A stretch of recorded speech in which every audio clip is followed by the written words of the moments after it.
चौपाल देख बड़ा सगला ग्रामीण भाई बहना ने राम राम सा भाई बहना जी चौपाल रे माया पर रोजीना नवा नवा विषय ले रहता है करा और सांप की जानकारी हासिल करा उन्हीं प्रकार आज भी अपनी चौपाल रे माया आप एक न्यारो निर्बल और एक नवधु विषय ले रहता है कर और खासा मैं तो जानकारी हासिल कर भाई बहना ये जिंदगी का मायने, ये जीवन का मायने, संसार का मायने, सृष्टि का मायने, भांति भांति का लोग है, भांति भांति का जीव है और सगड़ा ने जीवा को अधिकार है।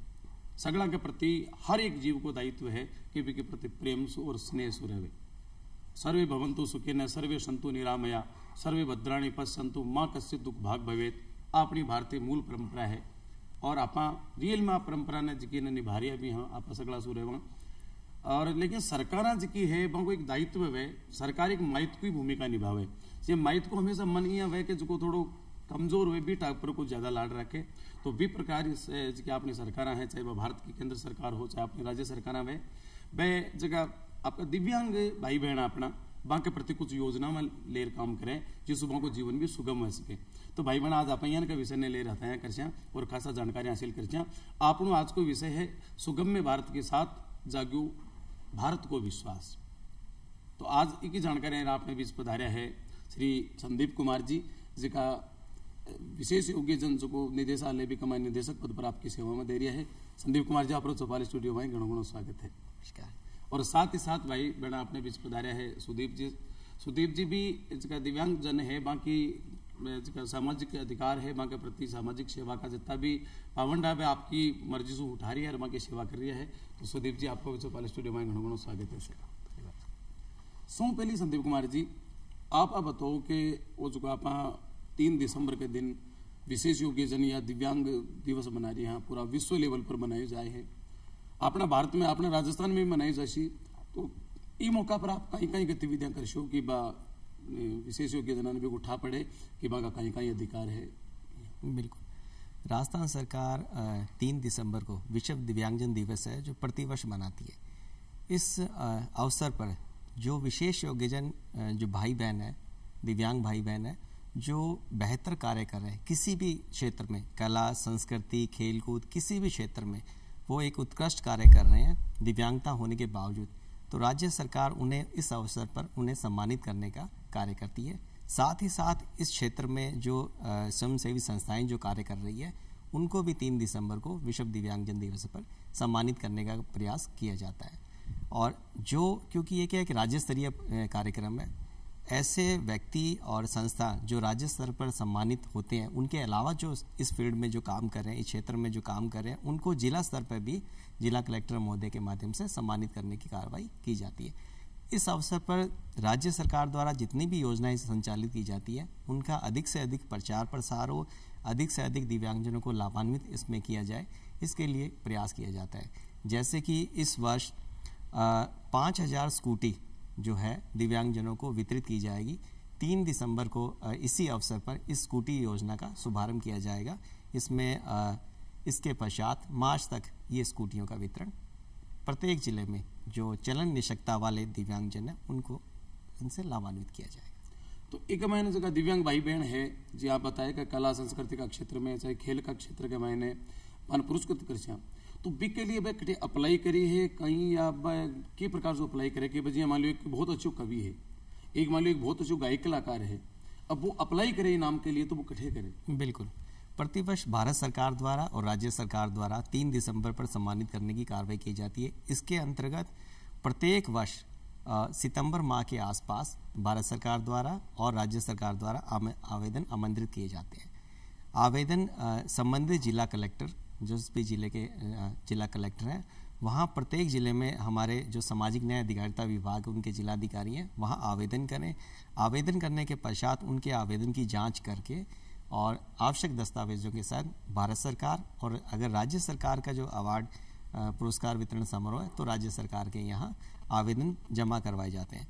राज्य सरकार के स्तर पर उन आवेदनों की जाँच करके उन्हें एक समिति के माध्यम से उनके पुरस्कारों की वितरण की कार्रवाई की जाती है। यानी पूर्णतः पारदर्शी प्रक्रिया है भी कमांड को योग्य उम्मीदवार है बिना इनामित की जैसे बिना पुरस्कार मिल सके। बिल्कुल। सुदीप जी आपसे जानकारी चाहूँगा कि एक तो दिव्यांगता के कारण है कौन सा आदमी है जो दिव्यांग के मायने शामिल हुए और दिव्यांगता को एक ही प्रकार की है या कई प्रकार भी व्याक जी, दिव्यांगताएं कई तरह की होती हैं। अगर मैं अधिनियम की बात करें हम लोग, तो 1995 का जो अधिनियम था उसके अंतर्गत 7 तरह की दिव्यांगताओं को चिन्हित किया गया था। लेकिन जो 2016 का जो नवीनतम दिव्यांग अधिकार अधिनियम, सशक्तिकरण अधिनियम आया है, उसके अंतर्गत 21 तरह की दिव्यांगताओं को चिन्हित किया गया है। तो दिव्यांगताएं, अगर हम लोग सरल भाषा में बात करें, जो एक दिव्यांगताएं जो आपको हमें दिखाई देती हैं, चलन निःशक्तता, जैसे कि जो चलने फिरने में जिनको दिक्कत है, या श्रवण बाधित लोग जिनको सुनाई नहीं देता है, या दृष्टि बाधित लोग जिनको दिखाई नहीं देता है, तो ये दिव्यांगताएं हमारे को पता चल जाती हैं, देखने से पता चल जाती हैं। लेकिन जो मानसिक विमंदित हैं या मानसिक रुग्ण लोग हैं, या अभी जो नया अधिनियम है उसके अंतर्गत खून से संबंधित, रक्त से संबंधित कुछ दिव्यांगताएं, थैलीसीमिया, हेमीफीलिया, इनको भी चिन्हित किया गया है। ये दिव्यांगताएं हमारे को पता नहीं चलती हैं। पार्किंसन डिजीज़ एक है, बुजुर्गों में जो बीमारी होती है, उसको भी दिव्यांगता में लिया गया है। बोने लोग जो होते हैं उनको दिव्यांगता में लिया गया है। एसिड अटैक, जो तेजाब पीड़ित महिलाएं हैं, उनको दिव्यांगता में लिया गया है। तो 21 तरह की दिव्यांगताएं होती हैं। और दिव्यांगता का अगर आप परिभाषा हम लोग अगर बात करें, तो दिव्यांग शरीर के या तंत्रिका तंत्र से किसी भी एक अंग की अगर कोई कमी या क्षति होती है, जन्म से पहले, जन्म के दौरान या जन्म के बाद भी, जिसकी वजह से वो इंसान, वो बच्चा या वो इंसान, व्यक्ति अपने दैनिक जीवन के क्रियाकलाप उतनी सुगमता से नहीं कर पाता जितना एक सामान्य आदमी कर सकता है, उसको हम लोग दिव्यांगता बोलते हैं। लेकिन इसमें साथ में हम लोग एक ये भी बात जोड़ते हैं हमेशा कि दिव्यांगता तो शरीर के किसी अंग की कमी की वजह से होती है, लेकिन जो बैरियर्स हैं, जो कि बाधाएं हैं, जो वातावरण या समाज उनके लिए उत्पन्न करता है, उससे वो दिव्यांगताएं और बढ़ जाती हैं। तो वो अगर व्यक्ति अपनी दिव्यांगताओं के ऊपर काबू पाकर और उसको पार पाकर अपनी क्षमताओं के साथ में काम करना चाहें, लेकिन अगर हम लोग उनकी बाधाएं वहाँ से हटा दें, तो वो दिव्यांग व्यक्ति भी एक सामान्य व्यक्ति की तरह काफ़ी हद तक कार्य कर सकता है। बिल्कुल सही बात है सर। उस सुगम्य भारत अभियान है जो चलाए हुए, ताकि हर जन भी के प्रति आपको दायित्व समझे और भी के कटे न कटे आपकी हेल्प करवा को नेचर अपना आपके मायने विकसित करें। आप बिल्कुल सही जानकारी दी। और निश्चित रूप सुबह भी आपने समाज का हिस्सा, अपना ही भाई बहन है, तो आपने भी बाकी के बीच में उसकी बाधा हमारी है, वह बाधा हमें नहीं बननी चाहिए। साहब, एक तो दिव्यांगता है, आप बताए जैसे तेजाब पीड़ित भी है, कुछ बुजुर्गों का मैंने भी आप शामिल करीजिए, कोई रक्त संबंधी भी है, तो कोई आप यहाँ एक नवजात बालक है, वो जन्मे और अपन ठा पड़े हो कि एक महीने कोई दिव्यांगता है, और बी के लिए कोई सरकारी योजनाओं का लाभ आदि लेवा के लिए बी के लिए कोई प्रमाण पत्र बने, और बी का महीने भी 1% तय भाई 80% है तो भी नहीं लाभ मिल सी। तो सो पहले आपने एक नवजात बालक जन्मे और अपन ठा पड़े हो के भाई पग के महीने कोई खोट है, यानी कि एक महीने दिव्यांगता है, तो बी को आप प्रमाण पत्र बनावा या डॉक्टर का संपर्क करा, तो बी की कहीं प्रक्रिया बाप जरूर। बिल्कुल, मैं इसमें बताना चाहूँगा, इसमें थोड़ा सा मैं और ऐड करना चाहूँगा। जो दिव्यांगजन है उसकी जो प्रतिशत है, उसमें जो एक्ट है दिव्यांगजन अधिकार अधिनियम जो 2016 है, उसमें ये बेंचमार्क दिव्यांगजन एक शब्द काम में लिया गया, जिसका मतलब है ऐसा व्यक्ति जो 40 या 40% से अधिक दिव्यांगता रखता हो। 40% से अगर कम अगर किसी की दिव्यांगता है, मैं एक छोटे से उदाहरण से आपको बताना चाहूँगा। अगर किसी व्यक्ति की एक आँख खराब है, पूरी तरह से एक आँख खराब है, तो वो व्यक्ति दिव्यांग तो है लेकिन बेंचमार्क दिव्यांग नहीं है। बेंचमार्क का मतलब है कि 40 या 40% से अधिक जिसकी दिव्यांगता है वो दिव्यांग, उसे राजस्थान सरकार, भारत सरकार की समस्त योजनाओं के लाभ उसे दे होंगे। अब मैं इसको आगे इसके प्रमाण पत्र की प्रक्रिया के बारे में बताना चाहूँगा। भारत सरकार ने इसके लिए एक स्वावलंबन पोर्टल बनाया। स्वावलंबन पोर्टल है जिसका एक उद्देश्य है कि पूरे भारतवर्ष में एक ही प्रकार का प्रमाण पत्र जारी हो, और इसके पश्चात एक UDID कार्ड है, यूनिक डिसेबिलिटी ID कार्ड। जिस तरह से एक आधार कार्ड है, उसी तरह से एक दिव्यांग भाई बहनों को भारत सरकार एक पहचान का एक दस्तावेज देती है जो पूरे भारतवर्ष में ये काम करता है। अब इसे बनाने की क्या प्रक्रिया है? बनाने के लिए इसके लिए राजस्थान सरकार ने एक पोर्टल बनाया है जो स्वावलंबन पोर्टल की तरह ही काम करता है। उस पोर्टल पे जितने भी ई मित्र हैं, ई मित्रों को निःशुल्क आवेदन करने के लिए अधिकृत किया है। कोई राशि को लगे? कोई राशि नहीं। इसमें 30 रुपये राशि ई मित्र को दी जाती है, वो राज्य सरकार वहन करती है। कोई भी दिव्यांग भाई बहन अगर उन्हें लगता है या जन्म से अगर लगता है कि ये दिव्यांगजन है, तो राजस्थान सरकार जो जनाधार कार्ड है, उस कार्ड में उसकी डिटेल जो है उसका विस्तृत उसमें नाम जुड़वाने के पश्चात जैसे ही वो अपने राजस्थान सरकार के जो पोर्टल है, जो ई मित्र पे जाकर आवेदन करेंगे, आवेदन करने के पश्चात जो जनाधार कार्ड है उसमें जो उनका पता लिखा हुआ है कि वो या तो ग्रामीण क्षेत्र के होंगे या शहरी क्षेत्र के होंगे, तो ग्रामीण क्षेत्र के अगर होते हैं तो ब्लॉक लेवल पर जो CMHO है, ब्लॉक CMHO है, उनके यहाँ वो आवेदन जाएगा। और अगर शहरी क्षेत्र का है तो PMO जो वहाँ मेडिकल में, वहाँ आवेदन जाएगा। आवेदन जाने के पश्चात उनके पास मैसेज आएगा, क्योंकि एक मोबाइल नंबर जो जन आधार कार्ड पर रजिस्टर्ड है, तो उनको मैसेज आएगा आपका आवेदन ब्लॉक CMHO या PMO को चला गया है। और आप किसी भी समय, उसमें समय भी दिया हुआ था 12:02 से 2 बजे तक चिकित्सालय में जाकर अपना प्रमाणीकरण कराएं। राजस्थान सरकार क्योंकि ये नई दिव्यांगताएं जब 21 प्रकार की आई है, तो इसमें विषय विशेषज्ञ डॉक्टर का भी होना आवश्यक है। काफ़ी जो दिव्यांगताएं ऐसी है, जैसे ऑटिज्म है, सेरिब्रल पाल्सी है, काफ़ी दिव्यांगताएं ऐसी हैं जिनके लिए एक विशेषज्ञ डॉक्टर का होना जरूरी है। जैसा कि सुदीप जी ने बताया कि एक तो विजुअल डिसेबिलिटी, मतलब एक स्पष्ट रूप से दिखाई देती है, इसकी आंख नहीं है, हाथ नहीं है, पैर नहीं है, तो जो अस्थि जो श्रेणी के जो डॉक्टर हैं वो उनका देखकर हाथों हाथ उनका निःशक्तता प्रमाण पत्र जारी कर देते हैं। लेकिन जो मानसिक जो है, मानसिक रुग्णता है, इंटेलेक्चुअल डिसेबिलिटी जिसे बौद्धिक दिव्यांगता कहते हैं, उनको पहचान करना थोड़ा सा कठिन कार्य रहता है। उसके लिए विषय विशेषज्ञ डॉक्टर का होना आवश्यक है। तो जो आवेदन ब्लॉक लेवल पर, ब्लॉक CMHO या PMO लेवल पर जिनकी जांच हो सकती है, वो आवेदन जांच करके जो CMHO है, मुख्य चिकित्सा एवं स्वास्थ्य अधिकारी हैं, प्रत्येक जिले में पदस्थापित है, वहाँ उस आवेदन को भेजा जाता है और वहाँ से उनके निःशक्तता प्रमाण पत्र या दिव्यांगता प्रमाण पत्र जारी कर दिए जाते हैं। अगर कोई आवेदन ऐसा है जिसकी दिव्यांगता इस प्रकार की है, जो ग्रामीण क्षेत्र में जिसकी जांच होना संभव नहीं हो, तो ऐसे आवेदन जो उस ब्लॉक के जो संभाग स्तर पर मेडिकल कॉलेज लगता है, तो आवेदन क्या वहाँ भेजे जाते हैं, क्योंकि मेडिकल कॉलेज में हर प्रकार के डॉक्टर रहते हैं। तो वहाँ से उनकी जांच करवाकर उनके मुख्य चिकित्सा एवं स्वास्थ्य अधिकारी से इनके प्रमाण पत्र जारी कर दिए जाते हैं। इसके पश्चात इनके जो आवेदनों को भारत सरकार को भेजा जाता है और वहाँ से इनके UDID कार्ड है, जो पहचान का एक दस्तावेज है, वो इनको प्राप्त हो जाता है। उसके पश्चात ये समस्त योजनाएं हैं, राज्य सरकार की योजनाएं और भारत सरकार की योजनाएं, उनमें लाभ लेने के लिए पात्र हो जाते हैं। आप जी बताओ 40%, तो इस 40% को मापदंड किया है, आप बताइए कि 2 आंख है, बस वो आदमी यानी कि 100% स्वस्थ है, और भी कि एक आंख चलेगी भी, मैं बिल्कुल ही काम नहीं करे, तो मेरा मानना है कि तो फिर 50% भी की दिव्यांगता, इन 40% की प्रकार से होता है, तो मापदंड कहेंगे। मापदंड के लिए एक विषय विशेषज्ञ डॉक्टर है, उनकी एक कमेटी बनाई गई। तो इसमें जैसे मैं आंख की बात करूं, तो आंख में क्या जो अपने सामान्य रूप से 6x6 बोलते हैं कि अपनी जब नौकरी लगती है कि आंखें इसकी चेक करो कि 6x6 आंख है क्या, तो हम चश्मा लगा के भी हमारी आंखें क्या 6x6 हो सकती है। लेकिन जैसे जैसे विजन कम होता जाता है तो 6x60 तक ये चला जाता है। तो ये जब जाता है तो उसका एक सर्टिफिकेट बनता है लो विजन, मतलब अल्प दृष्टि। तब आप देखेंगे जो दिव्यांग भाई बहन एक चश्मा लगाते हैं, चश्मा लगाकर भी थोड़ा बहुत देख पाते हैं, तो वो एक लो विजन या अल्प दृष्टि उनको माना जाएगा। इसी प्रकार से अगर कान की बात करें तो श्रवण बाधित, इसमें भी 2 कैटेगरी है, एक हार्ड ऑफ हियरिंग मतलब और एक है डेफ। तो हार्ड ऑफ हियरिंग का मतलब है कि ऐसा व्यक्ति जो कान की मशीन लगा के तो सुन सकता है, लेकिन मशीन हटा दे तो वो सुनने की स्थिति में नहीं रहता, तो उसका भी प्रमाण पत्र बनता है। वो प्रमाण पत्र 40 से 70% जो है दिव्यांगता वो बनेगा। लेकिन डेफ है मतलब पूरी तरह से उसने कभी ना सुना ना बोलने की स्थिति में, और मशीन भी आप लगा देंगे तब भी वो सुनने की स्थिति में नहीं रहता। तो ये क्या डॉक्टर हैं जो विशेषज्ञ, उन्होंने इसके प्रमाण पत्र बनाने के तरीके डिसाइड किए हैं। अब एक आंख नहीं है तो उन्होंने ये कहा कि एक आंख नहीं है तो ये 30% दिव्यांग है, और अगर दूसरी आंख है लेकिन उसकी क्या दृष्टि कम है तो 30 प्लस मान लो 10% उसको कम दिखता है तो 40 हो जाएगा। बिल्कुल बिल्कुल है ना, पूरी तरह से अगर ठीक हुआ तो फिर वो 30%। ठीक है। इसके साथ साथ यहाँ जब श्रवण बाधित की बात की तो मैं एक स्कीम के बारे में आपको बताना चाहूँगा, क्योंकि ये एक बहुत ही अच्छा प्लेटफॉर्म है ग्रामीण भाई बहनों को बताने के लिए।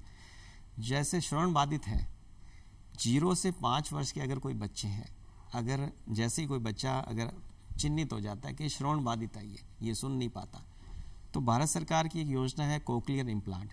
राज्य सरकार भी SMS जो मेडिकल कॉलेज है जयपुर, जोधपुर, यहाँ भी कोक्लियर इम्प्लांट जो योजना है उसका क्रियान्वयन कर रही है। इसके तहत 5 लाख रुपए की राशि की एक मशीन है जो बच्चे के 5 वर्ष की आयु से पहले कान का ऑपरेशन करके उनके लगाई जाती है।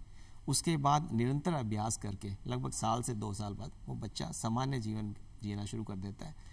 लेकिन ग्रामीण क्षेत्र में जानकारी के अभाव में 5 वर्ष से अधिक आयु इनकी निकल जाती है तो ये ऐसे बच्चे आगे जाकर इनको सुनने में परेशानी का सामना करना पड़ता है। कुल मिला के जानकारी बेटा तक होनी चाहिए जब ये अधिकार है अपना योजना में कुल आप भी अपन आज को टीवी कार्यक्रम है भी देख चीज का लोगों ने जान तो पड़ी। बिल्कुल बिल्कुल। अब बात करते हैं अपन जो सुगम्य भारत अभियान है, वो सुगम्य भारत अभियान कहीं है को कहीं उद्देश्य है कहीं कहीं वो थोड़ा बताओ। सुगम्य भारत अभियान भारत सरकार ने 2016 में दिसंबर 2016 में 3 दिसंबर विश्व दिव्यांग दिवस जो 2016 था उसी टाइम लॉन्च किया था ये पूरे भारतवर्ष में। इसका उद्देश्य ये है कि पूरे भारतवर्ष के जितने भी इसके 3 कंपोनेंट है, 3 आयाम हैं इसके। एक तो बिल्डिंग कंपोनेंट है यानी कि जो निर्मित भवन है उनके लिए है। दूसरा है ट्रांसपोर्टेशन सिस्टम जो अपना यातायात के परिचालन के साधन होते हैं उनके लिए। और तीसरा है आईसीटी यानी कि दूरसंचार जिसमें अपन टीवी हुआ, वेबसाइट्स हुआ, ये लेबलिंग हुआ, पैकेजिंग हुआ, इसका कंपोनेंट आता है। तो इसका सुगम्य भारत अभियान का उद्देश्य ये है कि इन तीनों कंपोनेंट्स के अंदर में सभी तरह की जो प्रक्रियाएं हैं, सेवाएं हैं और बिल्डिंग्स हैं उनको पूरी तरह से दिव्यांगों के लिए सुगम्य बनाया जाए, बाधा रहित बनाया जाए कि एक दिव्यांग जो है अपने घर से पब्लिक ट्रांसपोर्ट के अंदर में सुगम्यता से आ जाए, एक बिल्डिंग को एक्सेस कर ले, उसकी जो फैसिलिटी जो भी उसकी सुविधाएं हैं उनको उपयोग कर ले, जिस अधिकारी से मिलना है वहाँ से मिल ले, अपना काम कर ले और फिर सार्वजनिक परिवहन से वापस अपने घर चला जाए। इतनी बाधाएं रास्ते में से हटानी है हमारे को।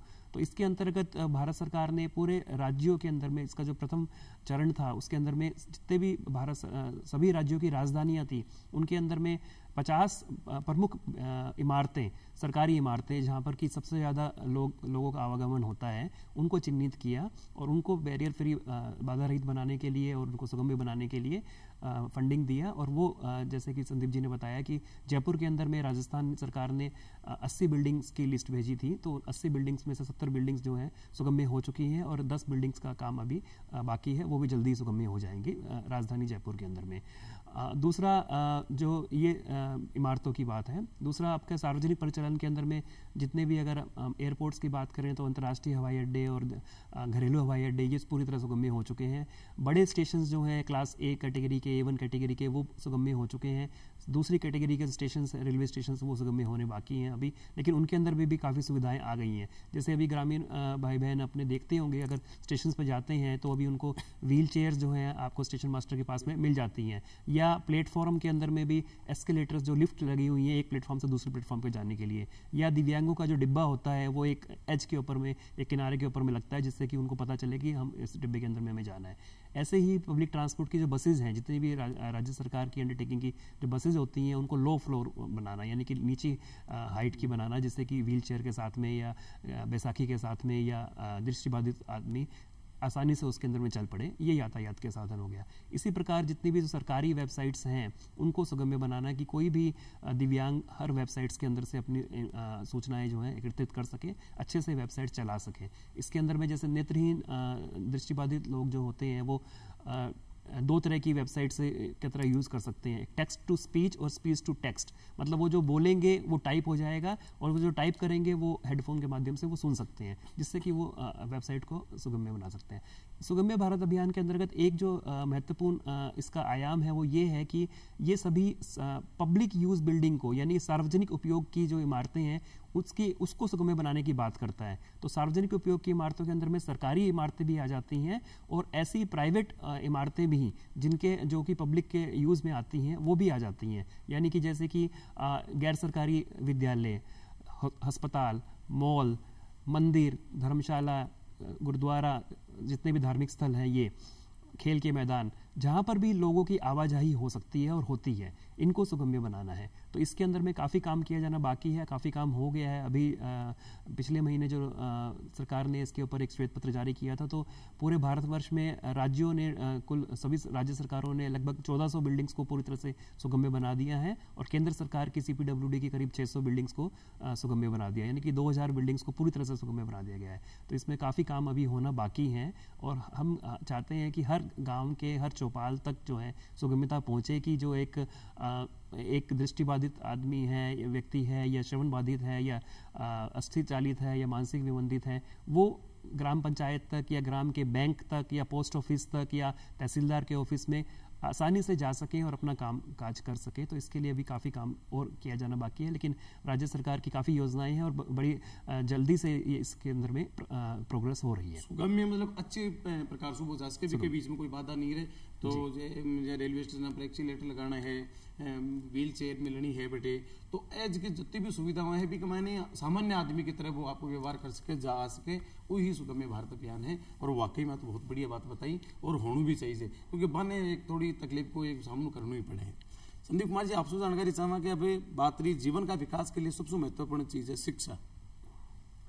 अब अपना टाबर है और साहब वो दिव्यांग है, तो बिन कोई शिक्षा का मान कोई विशेष छात्रवृत्ति मिले है कि को कोई स्पेशल अधिकार है, कोई यानी कि स्कूल है कि इसके अलग से माने दे शिक्षा को, एक बार हम जरूर बताओ। बिल्कुल, जिस प्रकार दिव्यांगताएं जो अलग अलग श्रेणी की हुई है, उसी प्रकार से विशेष विद्यालय राजस्थान सरकार प्रत्येक जिले में 3 श्रेणी जो है नेत्रहीन जो दृष्टिबाधित हैं उनके लिए, मानसिक संबंधित जिनके लिए बौद्धिक दिव्यांगजन है उनके लिए, और तीसरा है मूक बधिर। इन तीनों श्रेणी के लिए प्रत्येक जिला मुख्यालय पर एक एक स्कूल जो राज्य सरकार द्वारा संचालित है। इसके साथ साथ जो राइट टू एजुकेशन एक्ट है, शिक्षा का अधिकार अधिनियम जो है, उसके तहत दिव्यांगजनों को आरक्षण का लाभ दिया गया है, ताकि वो जो 25% सीट है उसमें उनको लाभ मिले और वो सामान्य स्कूल में भी अपना अध्ययन कर सके। और स्कूल के साथ साथ राजस्थान सरकार अभी 2 महाविद्यालय भी राजस्थान सरकार ने दिव्यांगजनों के लिए अभी स्थापित किए गए हैं।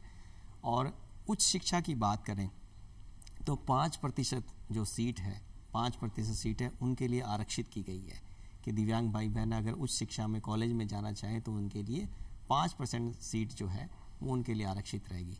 और जहाँ तक हम छात्रवृत्ति की बात करें तो कक्षा 1 से 8 तक की छात्रवृत्ति राजस्थान सरकार द्वारा दी जा रही है, और कक्षा 9 से लेकर उच्च अध्ययन तक, यहाँ तक कि समुद्र पार अगर कोई विदेश में भी दिव्यांग भाई बहन अध्ययन करना चाहे उसके लिए भारत सरकार ये छात्रवृत्ति प्रदान करती है। इसके लिए जो पोर्टल है, NSP पोर्टल है, नेशनल स्कॉलरशिप पोर्टल है, उस पर दिव्यांग भाई बहन अपना आवेदन करके छात्रवृत्ति का लाभ ले सकते हैं। और इसमें इनको कंप्यूटर जो दिव्यांगताएं जिस प्रकार की, उनको कैसे हम सहायता प्रदान कर सकते हैं, वैसे उपकरण खरीदने के भी छात्रवृत्ति के अंतर्गत उनको पैसा मिलता है। अब साथ ही बात शिक्षा प्राप्त कर ली, वो उच्च शिक्षा भी प्राप्त कर ली, अब वे के सामने विकल्प 2, एक तो स्वरोजगार विकसित करवा को और एक सरकारी नौकरी प्राप्त करवा को। तो सरकारी नौकरी का मान कोई वहाँ के लिए स्पेशल व्यवस्था वहाँ है के, और जो स्वरोजगार स्थापित करे भी के लिए कोई योजना वहाँ स्कीम तो है, तो बताओ आप। जो दिव्यांगजन अधिकार अधिनियम भारत सरकार लाए गए उनमें जो है 4% आरक्षण, जितनी भी राजकीय सेवाएं उनमें 4% आरक्षण का प्रावधान किया गया है। तो दिव्यांग भाई बहन जो है उच्च शिक्षा प्राप्त करके राजकीय सेवाओं में 4% आरक्षण का लाभ प्राप्त करके वो इसमें आ सकते हैं। फिर भी अगर कोई वर्ग है, कोई व्यक्ति विशेष है, आरक्षण के लाभ लेने के पश्चात भी अगर उनका चयन नहीं होता तो उनके लिए स्किल डेवलपमेंट, उनके प्रशिक्षण प्रदान करने के लिए राजस्थान सरकार और भारत सरकार कार्यरत है। साथ ही साथ उनको लोन प्रदान कराकर उनके स्वरोजगार को बढ़ावा देने का राजस्थान सरकार और भारत सरकार इस पे काम कर रही है। जैसा कि राजस्थान सरकार की मैं बताऊं, एक मुख्यमंत्री स्वरोजगार योजना है जिसके तहत 1 लाख से 5 लाख तक का लोन दिव्यांग भाई बहन अपना रोजगार स्थापित करने के लिए ले सकते हैं, जिसके अंतर्गत उन्हें 50,000 रुपये राशि सब्सिडी अनुदान के रूप में मिलेगी। जैसे अगर वो 1 लाख का लोन लेते हैं किसी व्यवसाय करने के लिए तो उन्हें 50,000 रुपये उनके माफ़ हो जाएंगे, सिर्फ 50,000 रुपये राशि उन्हें चुकता करनी है, तो उससे अपना स्वरोजगार स्थापित कर लेते हैं। तो दोनों तरीके से सरकारी नौकरी प्राप्त करवा में भी सरकार माने यानी कि विशेष लाभ दे रही है, और रोजगार के क्षेत्र में बहुत बढ़िया बात है। आप जी गोयल साहब, आप बताया कि सुगम्य भारत अभियान है, एक मैंने सरकार रेलवे स्टेशन ने, एयरपोर्ट ने, सारा जगह सरकारी विभाग का कार्यालय है माने सुगम्य बना रही है, लेकिन आप खुद को, आप जगह लोग हैं, आप समाज को कहीं दायित्व है वहाँ के प्रति? जी, ये आपने बहुत उचित प्रश्न किया, क्योंकि सरकार ये तो काफ़ी कुछ इसके अंदर में कर रही है और करेंगी भी आगे, लेकिन समाज का एक दायित्व इसके अंदर में बराबर का आ जाता है कि जो भी हम लोग इनके लिए सुविधाएं बना रहे हैं, सुविधाएं उत्पन्न कर रहे हैं, उसको इन्हीं दिव्यांगों के लिए उनको यूज़ करने दें, उनका उपयोग उनको करने दें, उनका अतिक्रमण नहीं करें। जैसे मैं आपको 2-3 उदाहरणों से बताऊंगा कि अगर मान लीजिए हम लोगों ने टेक्टाइल टाइल, जिसको कि पीली टाइल, अगर आपने देखते होंगे फुटपाथ के ऊपर में या मेट्रो स्टेशन पे या रेलवे स्टेशन पे पीली टाइल्स होती हैं जो कि नेत्रहीन लोग जो होते हैं उनके लिए लगाई जाती हैं वहाँ पर। वो अपनी वॉकिंग स्टिक के माध्यम से उसको पीली टाइल के ऊपर चल के, टेक्टाइल टाइल के ऊपर चल के अपने गंतव्य पर जा सकते हैं। तो अगर मान लीजिए फुटपाथ के ऊपर में एक पीली टाइल के बीच में किसी खोमचे वाले ने अतिक्रमण कर लिया तो वो दृष्टिबाधित आदमी तो जा नहीं पाएगा वहाँ पर।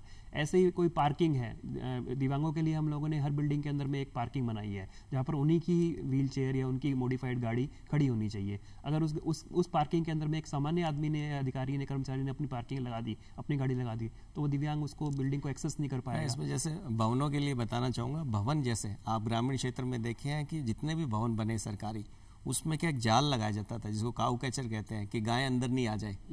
तो उससे क्या जो दिव्यांग भाई बहन है जो बैसाखी लेके चलते हैं वो भी नहीं आ पाते थे। तो आम जनता का ये है कि वो इस प्रकार के भवनों का निर्माण करें जिससे क्या है दिव्यांग भाई बहन ज़्यादा से ज़्यादा अपने भवनों में आ सके, वही सुगम्यता है। जी सुदीप जी, संदीप जी, एक समय के भी मर्यादाओं के मद्देनजर आप और भी बात करता पर टाइम पूरा हो रही है। तो भाई बहन आशा करें आज को कार्यक्रम आपने बहुत दाई आई उसी, और सुदीप जी और संदीप जी आप पधारे, आप घणो घणो आभार। और भाई बहन एक नया विषय के साथ फिर मिला, जब तक नहीं चाहो आपसे इजाजत, राम राम सा।